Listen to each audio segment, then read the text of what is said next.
Episode 4. Episode 4, Extra Credit Podcast. Jason, Noah, you may notice we're in a new location. We think the lighting's better. What do you think? It's better background, too. Kind of like this table.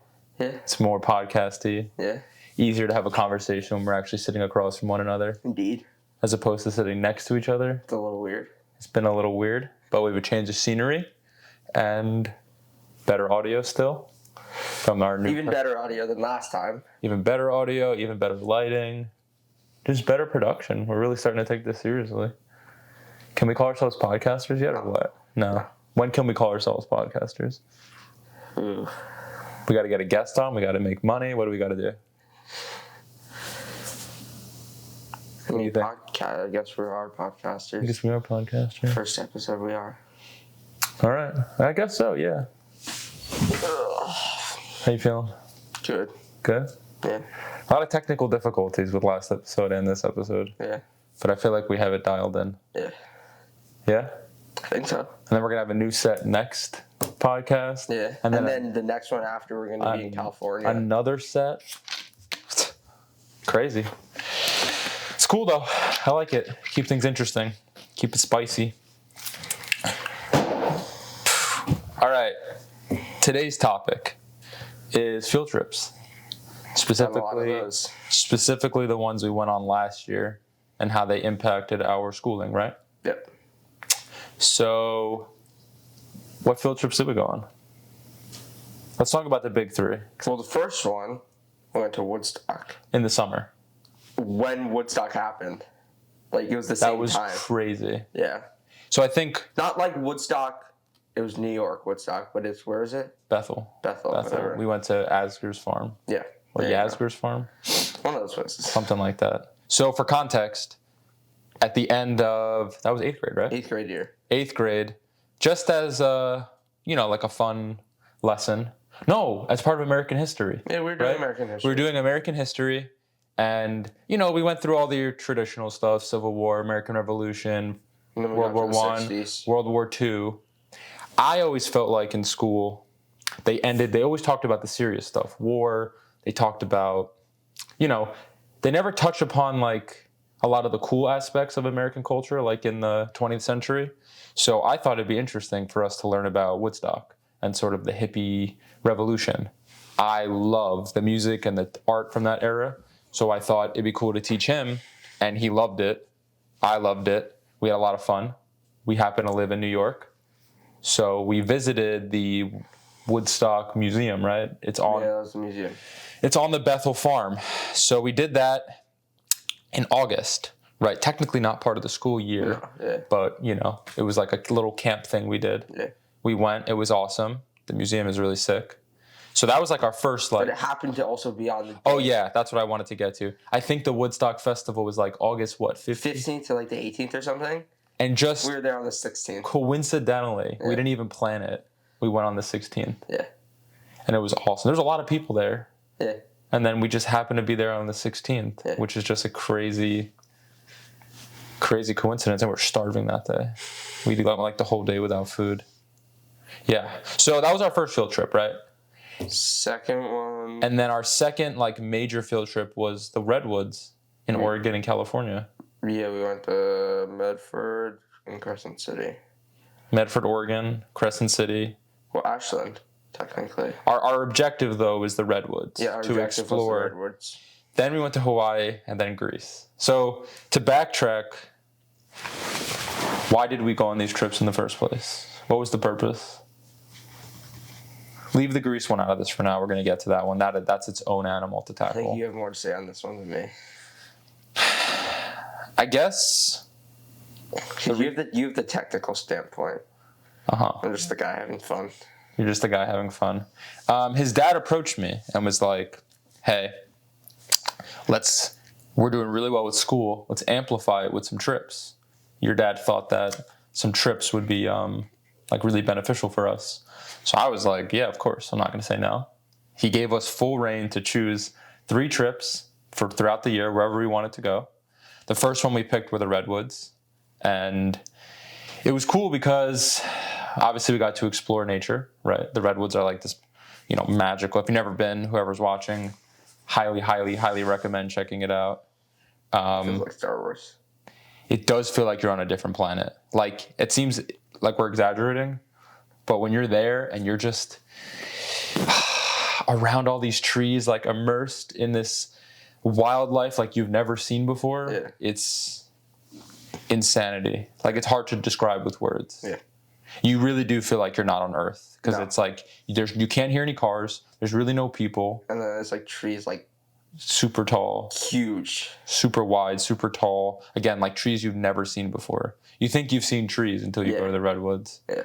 So we picked that place because we both never been to the Redwoods, and we just kind of wanted to check it out. Yeah. Right. And the cool thing about the field trip, aside from going, was that I treated him like an absolute adult. Like, he had to make his own decisions. He had to cook his own food. He had to help me in the preparation and the planning. I didn't just baby him like it was a vacation. Yeah. So I think we got to work on a lot of those skills. We're like, you're learning to take action. You're learning to basically act like an adult, right? Like, I literally asked you, like, hey, where should we go? What should we do? All these sort of things, right? So I think that's one aspect. The other aspect was, we learned about Oregon history, California history, right? A lot of like the Native American tribes that are over there, food, the history of just like things that were invented, the land. So of course this is like an extreme way to study all those things, but it's like probably the best way is going, immersing yourself there. So that was Oregon. We got to learn all about the Pacific Northwest. And again, there's Native American history there and the nature, the geography. We were studying it. Fast forward a few months, we go to Hawaii. Right? And again, he'd never been to Hawaii. I'd never been to Hawaii. His dad gave us the green light to go when we said the idea. It seemed crazy, but his dad was like, yeah, go for it. And I think this trip was more like a cultural shock. It was a cultural shock, and what? How would you put it in your own words? Panic attack. Well, yeah, you had a panic attack when we landed. Yeah, it's part of the U.S., but it's so far. It feels not like the U.S. It doesn't feel like you're in the U.S. at all. No. Because you're so far away from the continental U.S., and it's just unlike any place. Not like the U.S. No, it's felt more like what? What would you? I've never been to Asia. Yeah, I would say Asia, but I've never been there. I've never been to a place, and we didn't stay in the touristy spot. No, we went to. We probably annoyed some locals. Oahu, and we stayed not in North Shore. On the North Shore, so not near Honolulu, not near Waikiki. Yeah. Like legit where the locals live. Yeah. And their life is so different than ours, right? They get up, they go to the beach, they surf, they're barefoot, they're eating fresh fruit. Yeah. Maybe they go to work, maybe they don't. It's so different than the kind of life that we have here. Yeah. So in that regard, it was really cool to see how, just a different style of life. And yeah, America has like a culture, obviously, but it doesn't have like a rich, deep-rooted heritage and culture like somewhere like Hawaii does, right? Yeah. Where, just driving through, you can just see it, like all like clearly the love and the passion they have for the land, for their culture, for their generations and lineages and everything. It's amazing, honestly. So in that regard, it was really awesome to see what that was like. We got to try food. So much food that you really can't get in America. Yeah. Like, when I say America, that's also how we continental America. Part of the reason how we like experience new things, we both do it through food. Food's a huge one as well. Oregon, California, not really a foodie. At least where we were. Yeah. If you go to like Los Angeles or Portland, different, but where we were at least not very foodie. Hawaii. There was a coconut tree in the Airbnb we stayed at. Fresh fruit. The best coconut water ever. The best coconut water ever. For those that don't know, Hawaii has like 7 countries that have influenced it. Yeah. And you really get to see like the blending and fusion of all that food. Yeah. It's really cool. So we got to try a lot of food. Obviously got to go on tons of hikes, and we hiked a volcano. We got to swim in the Pacific Ocean, which you and I had never done before. Yeah. And yeah, just experience what a place is like that is like so different from what we're used to. Yeah, and so rooted in like love and appreciation of their culture. Yeah. Like it's in their blood and their veins. Yeah. And most of America, like people who have lived in, they just like, live their life here. It's nothing crazy, nothing. Yeah, maybe the people who have had like immigrant parents or something, that's a different story. But if you're like fourth, fifth generation, at least in my experience, I've never experienced something like that. Yeah. Outside of like, oh, my parents immigrated here from some other country. Yeah. So that was really amazing to experience. And I think, obviously, you don't need to go on a trip this extravagant to get experiences like that. But on the same token, you can't get an experience like that without fully immersing yourself either, right? Mm-hmm. So it's definitely a really cool experience. It didn't feel like a vacation. It felt like we were there learning. Yeah. We went to the museum too. Remember the museum we went to? The Pearl Harbor. Yeah, we went to that was cool. That was really awesome. And that was one of I forgot. That was one of the reasons we went there too. Because we were doing American history. And once again, that was towards the end of our American history, and Pearl Harbor was a big one. Obviously, yeah, Pearl Harbor was a huge one. And we got to, so you go to the memorial, right? And then you take a little boat to the Arizona. Yeah, into the water where the actual USS Arizona was sunk. And you can see all the other ones right there. Too. And you get to walk over it. It's a real trippy experience. Yeah. So you get to experience, you get to see that. You're not really allowed to make noise. You're not supposed to, like, take a lot of pictures or videos. Yeah. You're just supposed to be there and appreciate, the memorial, what happened there. Yeah. So there was that. Then we went to the pillbox hut thing, which is awesome because that's where World War II soldiers would live and train. Yeah, and shoot out of. And that was really awesome as well. Yeah. Then we did that one hike too. We did the one hike where we legitimately climbed to the edge of a volcano where you could have just jumped off or fallen off. Pretty freaky, which was awesome though. And then again, all the food and just stuff that you really can't experience on mainland United States. Yeah. So that was Hawaii. Then there's Greece. There was Greece. So I think Greece... I'd already been there too. You had already been there. Now, you can say as much as you want on this topic that you're comfortable with. Why did we pick Greece of all the places to go to? You got this one. Okay. You got it. Without diving too much into, personal traumas and whatnot, it was more of, we called it like a trauma restoring experience, right? You had went there many years before with your mom. 3rd grade or whatever. And you didn't have the best experience. You don't have the best relationship with your mom. So you sort of had this sour taste in your mouth. Yeah. And we went, now that you've grown and made so much progress and you're conquered a lot of those issues that you dealt with as a kid, it was almost like the cherry on top, right? It was like, let's close off this year of immense growth and progress by restoring this old experience you had. Final frontier. Whatever, And would you say it helped? I think so. I would hope so. I think also because, part of it was, I guess, vacation. Part of it was, but then we also did Athens. Yeah, I was going to get to that in a second. Yeah. Just referring to like the trauma aspect of it, right? Do you feel like going again now that you've grown and progressed? Yeah, now I have a good taste of Greece. Do you feel like anything changed though? I don't think I have a sour taste from it anymore.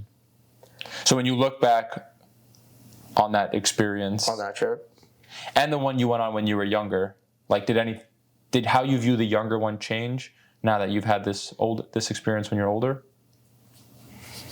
Do you know what I'm asking you? Be honest. I mean, if nothing changed, that's fine. I'm genuinely curious. I've never been through anything like that, so I think I look at the new one differently, but I still look at the old one the same. Mm-hmm. I just look at the new one in a better way.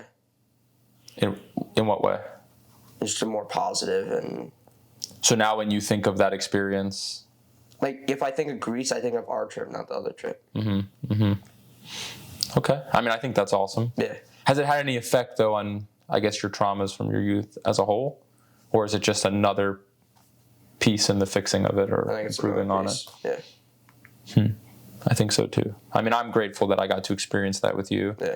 And for context, we went to Athens and we studied ancient Greece. So we went to... And you're a huge fan of ancient Greece too. Yeah, I mean, that's like one of my favorite cultures. So obviously we got to go to all the monuments. We went to all the temples. We visited all that stuff. We got to eat a lot of food. That was a big one as too. well.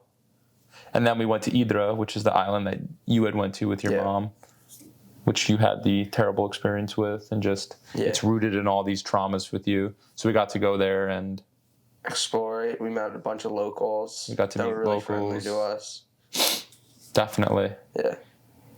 And I'd say that trip was 50% restoring trauma and fixing that older memory in your life. And then the other 50% was just kind of like a fun...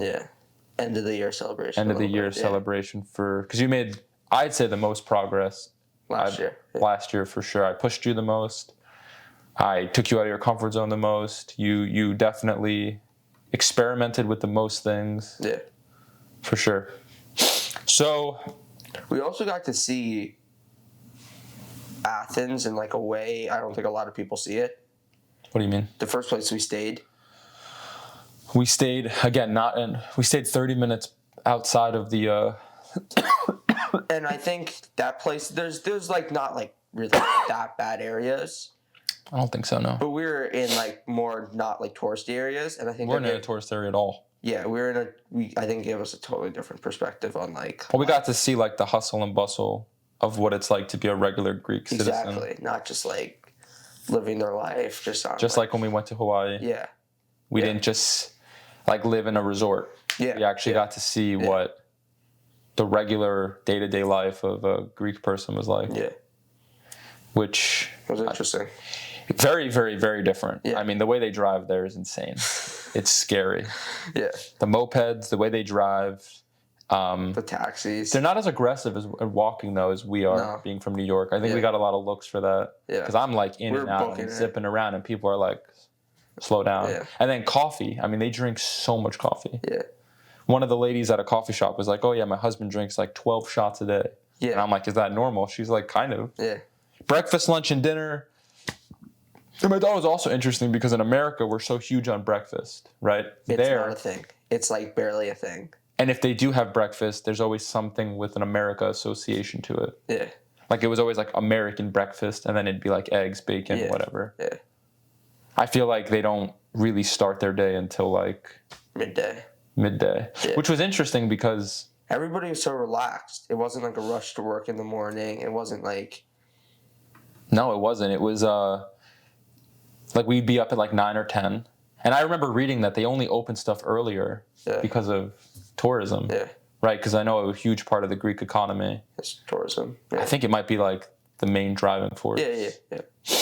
So it's an interesting perspective on like our day-to-day life to somebody else's. That's like so different. I mean, especially being from this, New York City. Yeah. Like things are open like 24 hours. Yeah. Basically. Like you can find anything you want basically at all hours of the day. Yeah. There, like 8 o'clock, you're like done basically. We had to go into like downtown Athens to really to get food and to do anything. Yeah. But like in our surrounding area, no delis, no little supermarkets, no cafes. Yeah. I think the kebab place was open till 10, which was like super late. Yeah. So it was really cool to see that difference. Remember the watermelon truck? Yeah. They had these vans that would just play on a speaker, like a megaphone. We should pop up a video of that. I have a video. Yeah? You want to throw that in there? Yeah, throw that in Sure. there. All right, then I won't describe it. I'll just have the video play. That was really interesting to see. And then we went to Hydra, so we got to see... I mean, I don't know that I would consider that like real immersion of Greek culture. No. That's like a touristy island. No. But again, that part was really the restorative aspect for you and your mom and your trauma. But I think where we stayed in Athens, that was a culture. That was like true culture. For sure, a culture shock.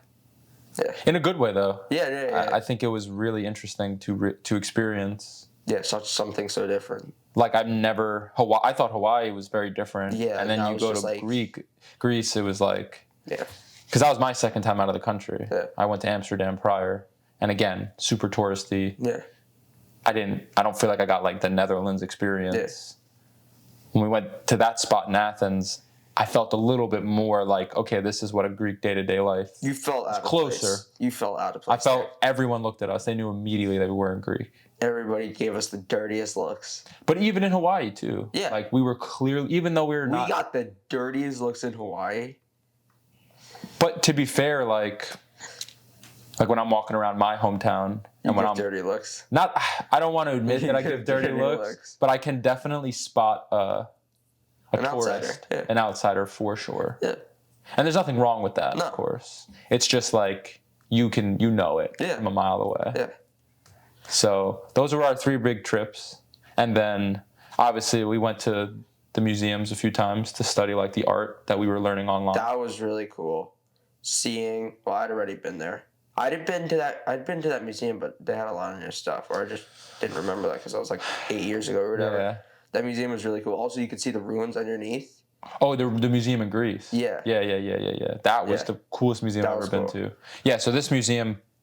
I know you're talking about New York City Museum. We'll get to that in a second. I'm glad you brought this up, though, because I can't believe I didn't remember it. It was built on top of an old Greek ruin. I pictured that, too. Right, so you obviously have the regular museum, which is so beautifully built and well maintained. You get to see all this old ancient Greek art. And then they had like all the waterways underneath and like the plumbing. It was pretty crazy how like they used to live and that kind of thing. And then you had like the glass floor so you could see underneath. You could also go under there. And then you could walk outside of the museum and literally walk through these ruins. Yeah. So you got to see like someone's home, which was pretty surreal. Yeah. I've never been that close to something so old. And they had all these like all around Athens. They had these little like closed off areas where they were just ruins. They were excavating. Yeah. Which is so cool. Like even on the Parthenon. Yeah. Like as you're walking up, they had these little sections. What they were still excavating and they're finding stuff. Yeah. It was so beautiful. Yeah. And then I loved all the little alleyways that like you turn down an alleyway, there'd be 100 cats. Yeah. And then some lady selling like beads. Yeah. You know? Yeah. But that kind of reminded me of New York City. Instead of cats, we have rats. And instead of beads, we have fake, Louis Vuitton bags. Yeah. So I felt a little at home like that. But yeah. Do you love the cats in Idra? Oh, a lot of friendly stray cats in Idra, which is awesome. They just jump on my lap and I'd pet them and give them kebab. It was beautiful. So yeah, that was the museum in Idra. Or Athens. Athens, sorry. We tried to go to that like monastery museum in Idra, but it was like 100 degrees. Yeah, that wasn't gonna happen. No, maybe if we rented a donkey or something, but Idra. Can't do that anywhere else. I mean, I'll be honest. Idra was just probably like top 3 most beautiful places I've ever been. Yeah. Just crystal clear waters. It just felt like paradise. Yeah. It was cool. Best orange juice we ever had either. Oh, that was fire. It was so good. So then the museums in New York City. Aside from we went to the Natural History Museum and all those other ones. Went to the Met, right? Yeah, the Met. Yeah. The cool one, which I wish we could have went to, was the mansion they wrote The Little Prince at. So we read The Little Prince, which is that classic, and we saw it. The author wrote most of it on Long Island. Yeah. And we drove to try to go to the mansion. I didn't realize that somebody actually lives there and owns it, and they open up an exhibit every so often. Yeah. I had seen that there was a previous exhibit, and I just assumed you could go. So you drive up to a certain spot, and then it's just private property. Yeah, it's a house. And it's someone's house. So we got to see it, but we didn't get to go in, and we're just going to wait on the next exhibit and then go. Yeah. So let's assume we went, right? I think that's like the beauty of field trips is like... You get to see what you were talking about. Quite literally. You get to see it like in real life. It's not just like that's on a screen. That's what's cool about doing something like Greece is you get to see the ruins that like you see in history books and all that stuff. Mm-hmm. And like you go somewhere you see like painted glass or whatever. Now obviously this is like not accessible for most. No, right? And I'm internally grateful that I got this experience as you are. Yeah. But there's no denying that if you can, like, there's just something about looking at the picture on a screen and then being right in front of it. And then seeing it, yeah. Right? It's like a museum, right? You go to a museum, you could see the art, wow, it's so beautiful. But you get to walk the Parthenon. I mean, think about how many famous people, rulers have been there, how many things went on there. And it's just like on top of the hill, and you can like from miles, you can see it, and it's just like... Speechless. Yeah. Yeah, it's unbelievable experience. Same thing with Hawaii. Yeah. I mean, going to the USS Arizona like site and like seeing it's giving me chills right now. Yeah. Like we learned about that in history. I mean, you learned it about like 10 years ago or whatever. Yeah, then I taught you, yeah. and then we actually went there again. And we all know about Pearl Harbor, but like to like be there and legitimately be over the water, and everything. Yeah. is insane. Yeah. It's legitimately crazy experience. Yeah. And then, I mean, when we went to the Redwoods, we got to see where they filmed Star Wars, which was kind of cool. Yeah. And then, I don't know, it's just like these trees are hundreds of years old. It feels not natural there. It just doesn't feel like anything that's familiar to me. Yeah. It feels like space. So I think the overarching moral here, right? Like, there's always somewhere you can go, and there's something you can see and do that's, you can perceive with your senses other than a screen. Yeah. Like whether you're taking a trip to Greece or you're literally just going to a museum, it's exponentially more engaging than just looking at the screen. Yeah. And you and I were in it, like went to the museum, we saw what we saw, it was great, and then we're out. Yeah. Right, on to the next museum. You don't have to like stay there and read everything. We just came, we saw what we wanted to see, and we left. Yeah. And it was cool. Yeah. It's just a nice little way to like spice it up. And like we got to look forward to going, right? Like field trips was my favorite thing in school, right? It was like, yes, I don't have to be in class anymore. Yeah. So, and something I always say, like when people ask me about field trips, one of the coolest festivals I've ever been to was not even in New York City. It was somewhere around here. I went with my parents. It was like a Mexican cultural thing, and it was awesome. Like I got to talk to people. They even offered to put a costume on me, but I was a little shy. My mom talked to people. I got to try food, speak to like, 8th generation Mexicans. It was so cool. Yeah. So when people tell me like, well, you're in New York City, you have all these awesome experiences. Hey, this was in a small town in upstate New York somewhere. Yeah. And it was next to a train station in a parking lot. Yeah. You know what I mean? So, and we stumbled upon it randomly. We were just like driving through and we saw this cool festival and we stopped in. And to me, that's just a way more engaging way to learn about things. History and culture, right? Through food, through seeing it. Again, I got to like watch it, talk to people. Again, they offered to put the costumes on me, but I was shy. So I think there's always something you can find. I mean, we just looked at a mansion, on Long Island, but knowing that the author... that the book we read. And it just changes things. It adds like another layer. Adds more meaning to it. I think so, personally. I'd agree with that. And again, it's just a nice change of pace from school. For sure. Just doing straight history, math, science. Yeah, just reading. Blah, blah, blah, blah. Blah, blah, blah, blah, blah. And like, another thing, you like geography. Yes. I like geography. We like studying new places, ecosystems, going somewhere like the Redwoods, or even just a hike. It's also such an eye-opening thing, because, like, there's nothing like it around here. There's, like, nothing else like it in the world, literally. I think that's educational. Yeah. I think going to places like that, and I was going to say, just a hike in general. Like we go on a lot of hikes. Yeah. Think about me to do a lot of hikes. All the little animals we get to see. Yeah. All the trees and just the nature itself, right? Yeah.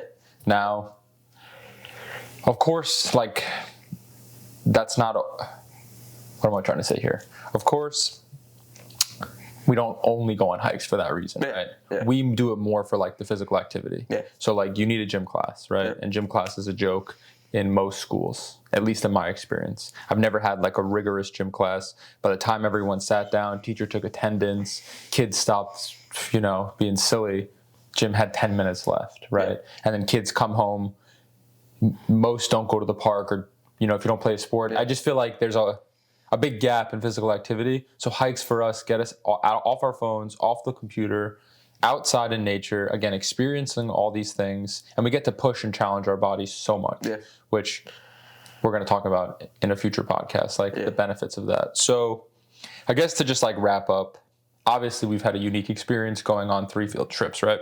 Yeah. Massive ones like that. But again, we did the Woodstock thing. Well, we had 3 big ones, but we've also had more than 10 probably smaller ones that you come up here like we're doing right now. Yeah. That's what I was just about to say. Like, even if you took away those 3 big trips we went on, still would have done a lot. We still prioritize getting out into the world and doing things, right? like using your five senses to perceive the world. And to just really solidify what you learn in class. And I think that's like the big takeaway here is that, great, we'll talk about theories and we'll talk about stuff on the computer screen, but I try to apply everything we learn to a real life context, right? So whether that's going to a Woodstock museum, whether that's building our own DC motor, again, I feel like we took a field trip in the sense of like, we went to the hardware store and we bought everything. We went to Home Depot. We had to pick everything out. Yeah. I feel like these are very overlooked educational experiences, right? Hikes. Traditional educationally. Exactly, but I just think with a shift in perspective, it can absolutely be educational, right? Because we were both so eager to go and find the ingredients and look for everything. It just made us so much more engaged when we finally had everything. We're interested in it. We're super interested in it. So I think you can look at a field trip like that. Again, the hikes. We're getting out there, we're pushing our bodies, we're challenging them. I think that's really enriching. Maybe not in the traditional educational way, but it's physical activity, right? That's a part of school.